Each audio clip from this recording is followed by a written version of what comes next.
প্রথমে একটা সিরিজ আমি খুঁজে বের করি।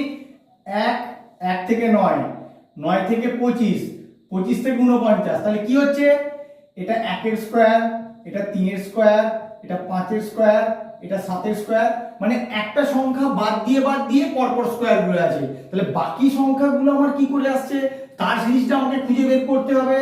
5, 5 কে আমি কি লিখতে পারি 2 এর স্কয়ার প্লাস 1, জিজ্ঞাসা চিহ্নটা আমি লিখব। এরপরে কত আছে 37, 37 কে আমি কি লিখতে পারি 6 এর স্কয়ার প্লাস 1, 65, 65 কে কি লিখতে পারি 8 এর স্কয়ার প্লাস 1। তাহলে দেখো 2 এর স্কয়ার, 2 এর পরে তাহলে আমার এখানে কত হওয়া উচিত 4 এর স্কয়ার হওয়া উচিত।